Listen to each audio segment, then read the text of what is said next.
Hello and welcome, ladies and gentlemen, back to Let's Play European Universalis 4 as Poland. Welcome to the future. Welcome to about 40 years in the future. The reason being, for some remarkably stupid reason, Bandicam, which is what I'm using to record, decided to mess with my settings. And since my entire audio setup is way too complex and laborious for me to begin to explain it, I understand why this program might be confused, but why it chose to reset them next time after I started it is beyond me. So I've lost 3 episodes. One of them was very short though. So I've lost like 3 episodes worth of recordings. There is no way to get those episodes back. The only way would be for me to end the Let's Play, start anew, and get to the same year and the same point, but that would be an entirely different Let's Play. Like, the autosaves go back, but they don't go back as far. This is as far as I can get them back. Yes, I've recorded a lot. I have recorded a lot, so I think we've lost like 2 or 3 episodes, depending on how I cut them and all that. Basically, though, the good news is you haven't missed anything. Other than this war, which I will now explain. Austria declared war on Venice and called me in, and I'm like, yeah, sure, I'll help. And I also send my men there to do their dirty work for them. The big news is I'm about to form the Commonwealth. On the other hand, the only exciting thing that happened is church power. I accumulated enough church power to get these 3 ideas up, and that's it. That's as far as it goes. I haven't done anything else. There were a couple of buildings constructed, there was some economy management here and there, but nothing really. I mean, if you think about it, I haven't actually done anything that worthwhile. So I'm sorry? But you didn't miss anything, though. That's the important bit, right? You didn't really miss anything. The Papal States, for some reason, are screwing up Savoy, and, I mean, shouldn't this lead Savoy towards Protestantism or reform or something like that? Would make sense, right? I mean, the Pope is attacking us. Surely we shouldn't like him or anything. I'm earning quite a bit of money. In fact, almost surprisingly so. About to inherit Lithuania and become the. I don't think I'm gonna move from here. I think I'm gonna maybe become the 3rd most powerful country in the world. But I don't think it's gonna be that much of a big difference on the list here. But in reality, it's going to be vastly different. We recovered our prestige, giving us one stability, which is very grateful for that. The rival of our rival, Uzbek. No. I'm going to go with improve our prestige once again, because that will give me stability. Then, I'm going to repay this loan as soon as I can. The armies are all back home, correct? Yes, they are. In which case, reduce the maintenance, and wait for the magic. Oh, I didn't realise we were that close either. There we go. Boom. Now, careful on this. We need to inherit. Sorry, we need to grab a new idea. Defensive, no. Naval, absolutely not. Quantity, we have plenty of quantity, so no. Meaning, military ideas, we either go with offensive or aristocratic. Yeah? But we go over here. This is not that great. Let's be honest. I've done other things that mitigate this, so this is not that great. Maritime, absolutely not. This focuses on mercenaries too much. This is expansion. It's too late for that. Plus, I'm Poland. No way I'm colonizing anything. Religious ideas. No. Innovative. Innovative is an idea. Innovative we might be interested in getting. There's stuff in here that's like prestige decay is not bad. Pragmatism, I am a very pragmatic person, which is why this attracts me, but military maintenance, mercenary maintenance, I never use mercenaries. Scientific revolution, this is very good. This is very, very good. This is not that good, this is not that good, this is okay, and this is good as well. Most of these aren't that good, though. On the other hand, trade is pretty much all good. Now, I'm not going to benefit that much from it, but I think it makes sense to go with trade. That is what I'm going to go with. That is, of course, not that important, because we are about to do something no man has ever done before. Excuse me. Pass Test Act.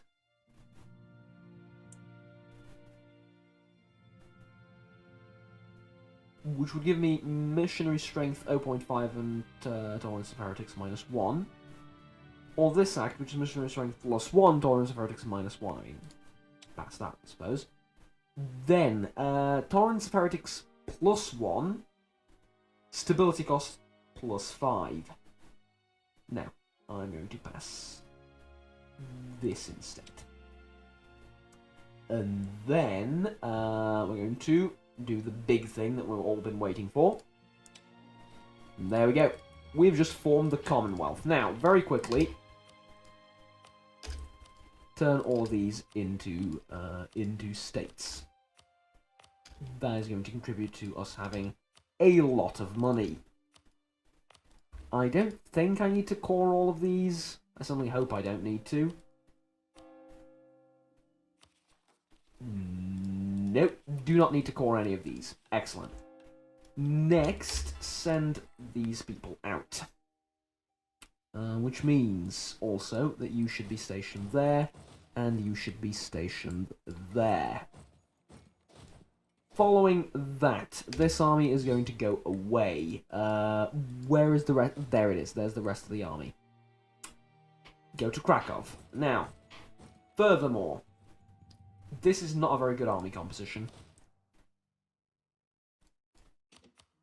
That is a better army composition. Means these guys are going to get disbanded. And we're making money again.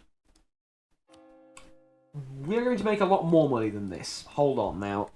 Get a load of this, okay? Ready? We're going to let December end, and we're going to go into the new year as one nation. There we go. Celebrating New Year as the Commonwealth rather than as, two separate nations.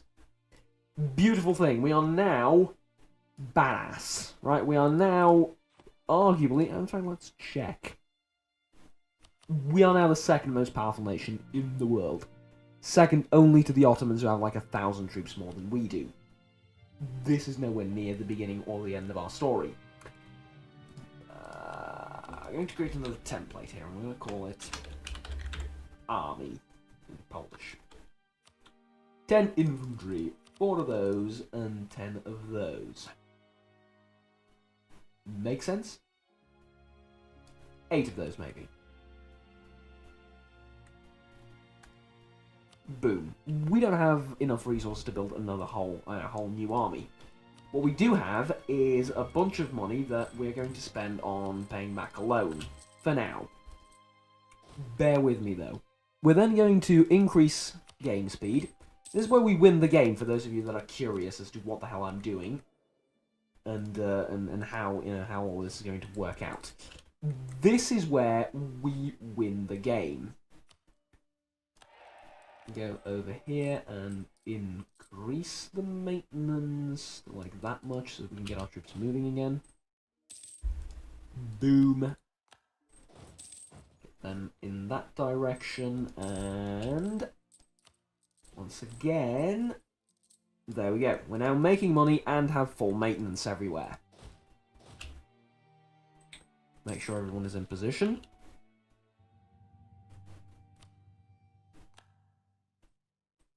Ready to make more money? Mothball all of the forts. Turn the leader into a ruler, or vice versa, turn the ruler into a leader.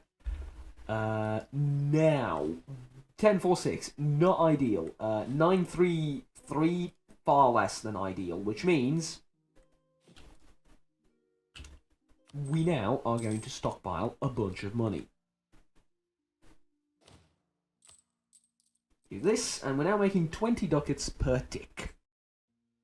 That is an insane amount of money. Okay, that is an absurd amount of money.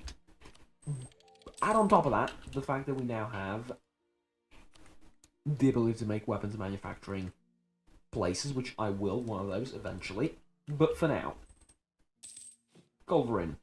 Boom. Culverin. Culverin. And build those. And we're going to ramp up these armies to make them all be 20 each. Like this one. Once again, I'll add, not the ideal army combination, but I'll let them keep it because it's not that bad. And again, same drill, right? Culverin. Culverin. Wrong place. Culverin. Notice the 56,000 manpower limit now. Notice it. It's a thing of beauty. There we go. And now at 17. Also, I will proceed to convert all of these provinces into Protestant places, which should increase. I think it does increase the desire for reformation and the entire world drifting more towards Protestantism and reform rather than staying Catholic. I think. Don't know though. I also had this very same event a while ago, which is one of the episodes that I lost. Entirely fine though, because we sorted out by doing that. Now, let's check. 935, 827, 935. Build them like one pike, one cav, and that puts them at 19 and one cannon. Here, the same, but give them like two cannons, and here, two of those, and that's it, right? Should be.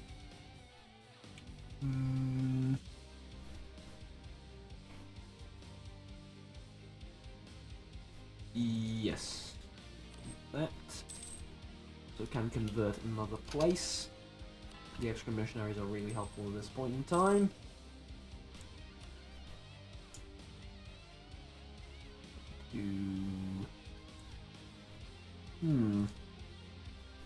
They're not that influential, which... I don't want to give them any estates, though. Oh, fine, you can take a couple. What more? That puts you only at 37. You know what? Fine. The Cossacks. The Cossacks are a thing now.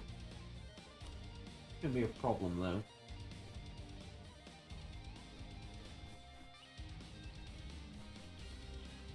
You all will ask for contribution and will demand support. And then I'll give you this exchange. You, I won't touch you, and you can give me what? Military support? Don't need it. Would like to expand the Cossack. Then we can raise a Cossack host, which is useful in certain situations. There we go. Did I? I did. Okay. Getting more troops in.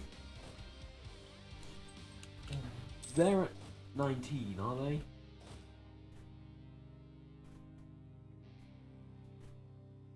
Now you see we do have a problem. We do now have a problem of this. But one that I intend to solve.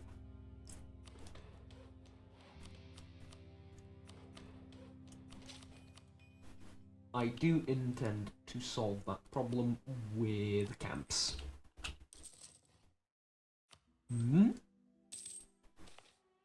There we go.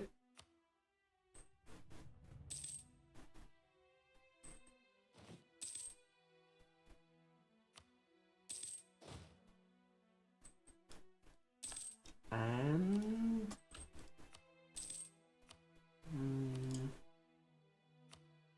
we're not into Prussian, Polish. So you and you into Polish.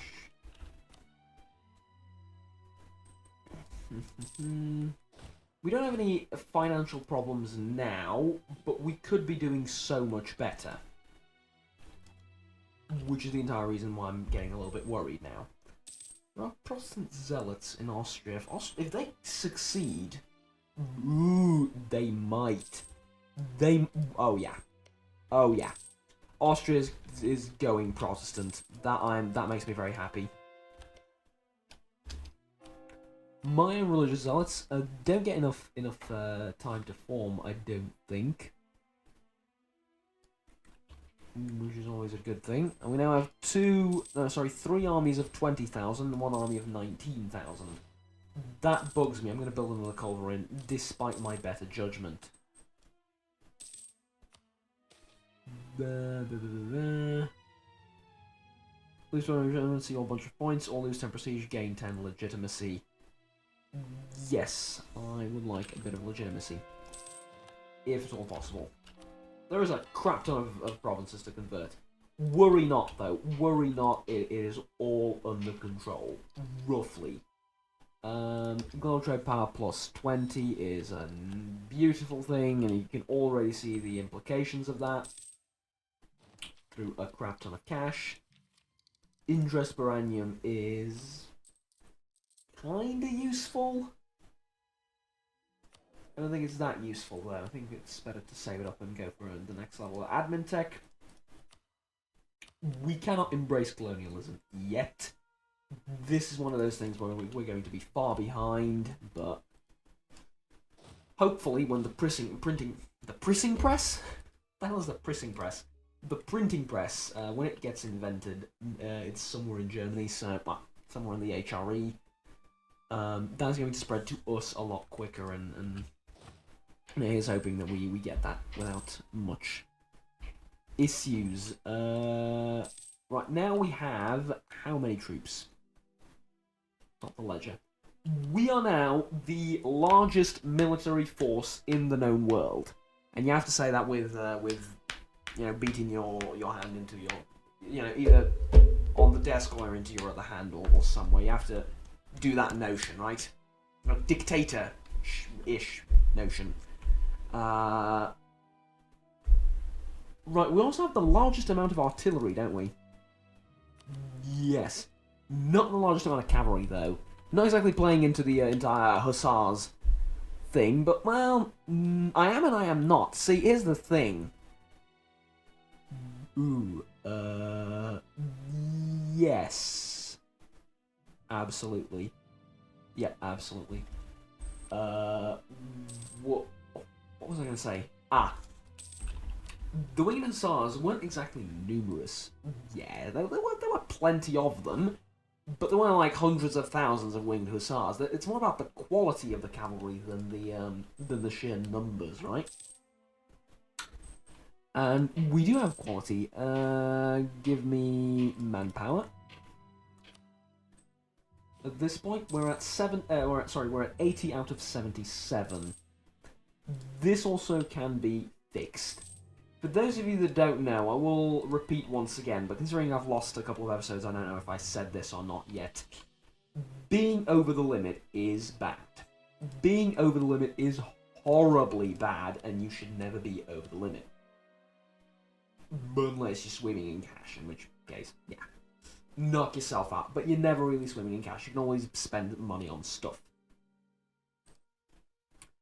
Here's why. You don't only pay extra for the troops that you are over the limit by. So, for example, if you're by 3 regiments over the limit, you don't pay extra for those 3 regiments. You play? Yeah, you do play. Correct, technically. You pay 25% more on every single troop in your army. This means that when the entire thing goes down to a reasonable level, we are going to be swimming in cash. Not yet, but one day we are going to be absolutely swimming in all of that money, though. I believe we are about to start swimming in that money very soon. Making 13 per tick. It's not an amazing number.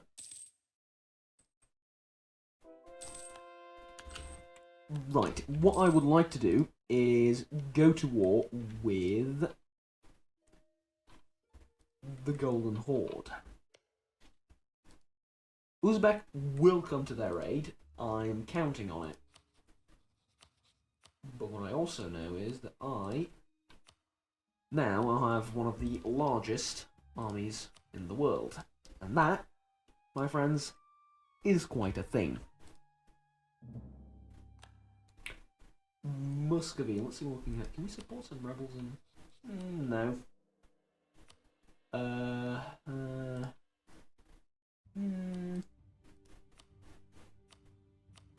Ooh.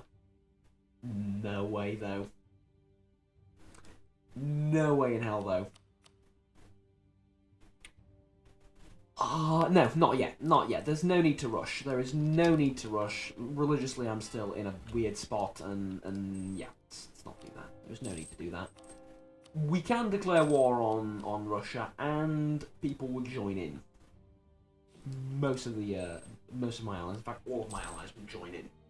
Castile being the main one, but so would the Russian allies, namely the Ottomans. They would join in too, and yeah, they're the strongest nation on earth. Think about it, militarily, and both in the great powers view, they are the strongest nation on earth. Don't want to quite mess with them yet. Which means I'm very shocked at how big Uzbek is. Very much so. Anyways, this means that I will go to war with the Golden Horde first, and expand in an easterly direction. When that is done, and when I get some more money, get some more troops, stuff like that, maybe if I'm good enough, we'll go around the Crimea and start grabbing land down here and over here from Nogai. In which case, I may have a large enough army to do something that the Germans wanted to do, in France and on the Eastern Front.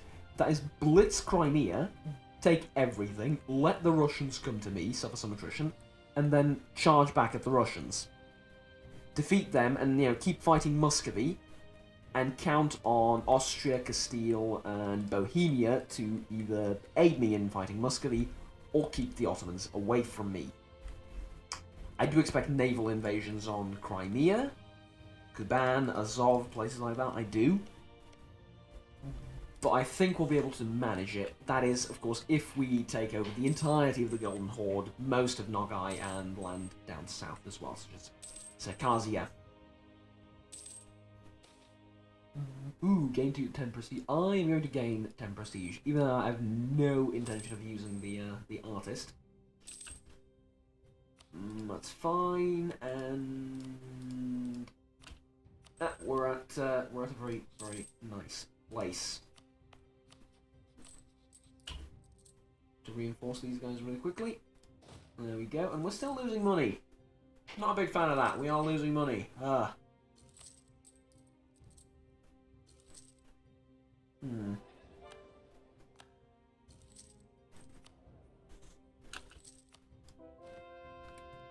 Mainly because of the religious thing, isn't it? Yep.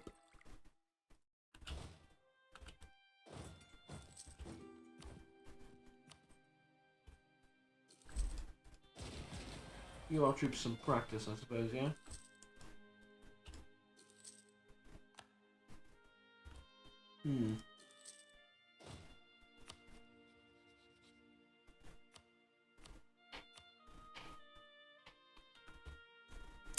Well then.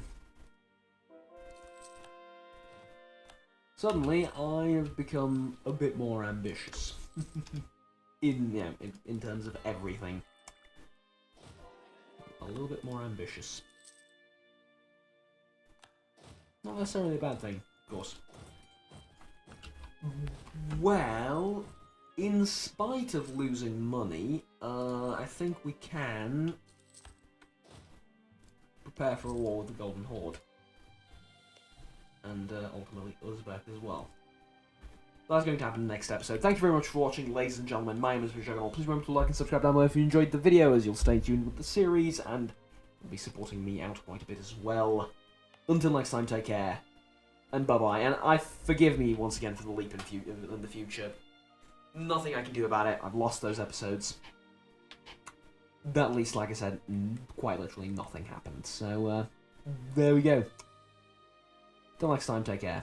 Bye-bye.